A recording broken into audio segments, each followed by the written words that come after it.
Well, in many cases, franchise owners take them to court or use the bureaucratic system to stop the owners from selling to anyone else, something called clouding a title, which notably locks sellers into either a deal they do not want or an extensive legal battle. ProPublica finding more than 50 franchisees clouding titles or suing for breach of contract, and even noting that number might actually be too low because many disputes are just settled in private arbitration. And also finding that one of HomeVestor's top performing franchisees was found to have filed 24 breach of contract lawsuits since 2016 and clouded titles on over 300 properties, which is also why you have real estate experts saying the sheer volume of the lawsuits and title notices filed by HomeVestor's franchises show just how predatory their business practices are. Now, with this, as far as the other side, you had HomeVestors quick to offer an explanation or justification for just about everything ProPublica asked them about, arguing that they educated their franchisees to be transparent about being a discount buyer and expressly prohibit lying in the handbook, and going on to say such methods are not tolerated and lead to, quote, swift action up to and including termination of a franchise. However, they also didn't say how many franchises have been terminated for this behavior, and ProPublica even reporting that the company had given awards to 8 franchise owners in 2 years who had engaged in those practices. HomeVestors also vehemently denied targeting based on devastating life events, but when ProPublica showed the receipts, they backpedaled, saying that it was only a fraction of their marketing budget. They also denied targeting demographics based on age, pointing to an internally calculated approval rating of 96% of homeowners, claiming that was calculated from over 500 customer reviews, and saying since ProPublica reached out to them, they have since taken some action against accused franchise owners and open investigations into others based on ProPublica's report. As well as within a few days of receiving the questions, they also prohibited franchise owners from clouding titles and discouraged them from suing sellers, saying that it creates a paper trail that leads prosecutors and reporters to the doorstep. And that also appears to be true because outside of even this report, Evans of Patriot Holding, who we were talking about, he was charged with 2 counts of felony attempted grand theft of real estate property and pleaded guilty in August of 2020, with him being prohibited from buying or selling real estate during his probation. To which most might say, well, HomeVestors should have terminated the Patriot Holding franchise following his conviction, but, fun little thing, he's one of their highest earners. So instead what happened is Evans was removed as an owner of Patriot Holdings, a business he owned with his 3 brothers and a partner, but he was still included on an award that they received in 2021. And so with this, whenever we cover a topic like this, of course, I'm going to link down below so you can dive in even further. With this story, of course, I'd love to know your thoughts in general, but especially if you or someone you know has had some dealings with HomeVestors franchises or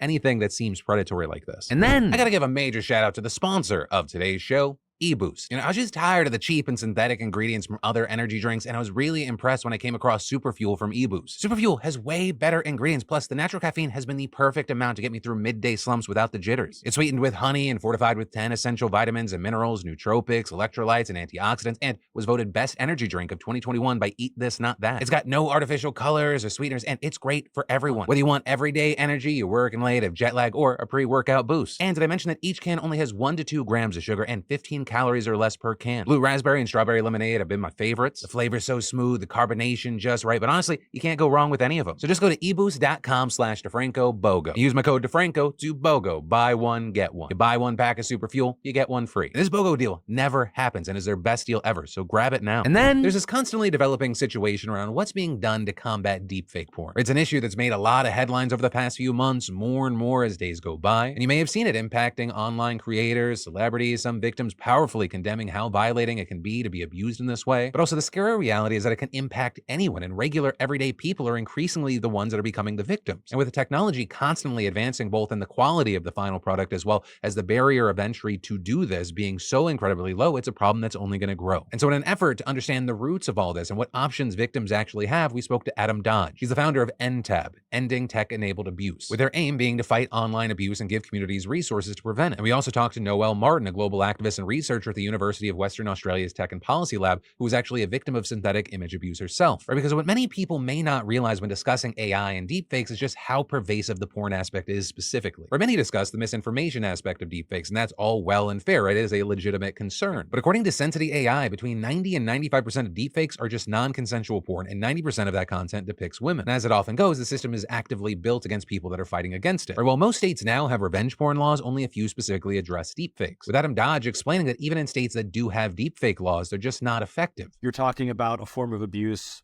that law enforcement is unfamiliar with, that courts are unfamiliar with. We could have perfect deepfake laws and still have trouble enforcing them because unmasking people doing anonymous things online, especially in other states or other countries, is really difficult. Right, because the person creating those images may not even be on the same continent as the victim, which is also why Noelle Martin said that for any response to actually be effective, this has to be a worldwide effort. This is a global issue that I believe could only be meaningfully addressed with a collaborative, coordinated global response. And how that will work will be something that we're going to have to figure out over time. But it has to be some sort of global response, because currently it is not okay for someone halfway around the world to ruin another person's life forever. And when she says ruin a person's life forever, she's not kidding around. Again, she knows firsthand how devastating this form of abuse is. Her victims have absolute horror stories of this, with MIT's technology review noting that some have had to change their names or try to entirely remove any trace of themselves from the internet, which I mean is just incredibly difficult. We constantly talk about how the internet's forever. With all of this, of course, resulting in a lot of people going, well, someone's got to do something. But in Martin's experience, it's easier said than done to get lawmakers to take any action, especially since so many are operating on a limited understanding of the scope of all this. I mean, fuck, do you remember the TikTok hearings? Right, that was just one of the latest examples, at least here in the States, of our leaders not understanding technology one fucking bit. Mr. Chu, does TikTok access the home Wi-Fi network? Only if the user turns on the Wi-Fi. I'm sorry, I may not understand the... So if I have TikTok app on my phone and my phone is on my home Wi-Fi network, does TikTok access that network? Right, we gotta hope that mouth breather understands how deepfakes work, but also even the ones who do aren't necessarily jumping to solve this problem. There's a lack of political will to address it. And there's just a lack of listening. And when you don't have lawmakers and policymakers listening to people and hearing what they need, then we're not going to see anything. But thankfully, there are people trying to work to help the victims, both with what's available to them now and fighting to give them more options further down the road. Which, regarding where victims can start, Dodge noted that you basically have to come at it from a defensive perspective, just starting with taking down the images and videos that have been posted. But that's also something that many victims have found nearly impossible to permanently accomplish, with Dodge explaining that this effort requires being constantly proactive, checking every day, but also noting there are tools out there to help. Some websites have specific portals where you can request to have those taken down. Google will de-index those websites from search so we can make it harder for people to find those images.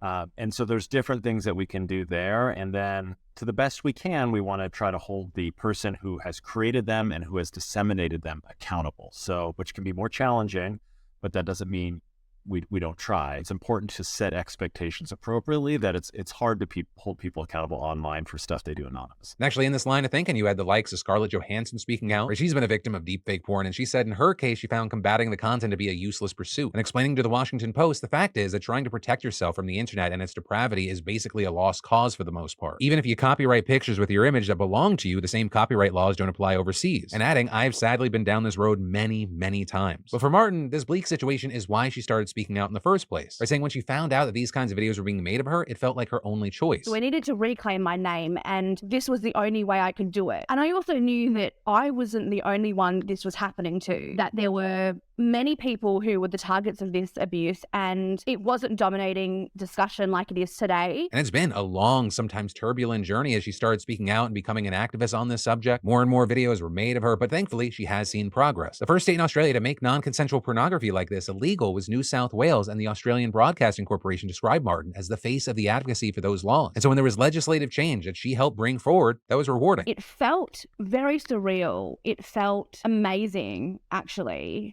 to be able to have that public condemnation of this abuse and to almost have that sense of validation that people were getting it. But even with as massive as this is, like we mentioned earlier, she doesn't see this as the end, right? No single law can fix this. It's becoming more and more clear that there are serious gaps and that any jurisdiction around the world is limited in what it can do. Just because we have laws doesn't mean they're working, but we are seeing, I guess, a sense of complacency about this issue and how we can constantly address it, because it needs to be constantly addressed over time as we see technology advancing and this issue evolving. And so Dodge said he doesn't necessarily see new legislation as the answer, or the fact that it's hard to get politicians to act aside. He just thinks that there are more effective routes, with one of them being taking aim at the platforms that host this content. One playbook that we like is financial pressure. So instead of pursuing civil action or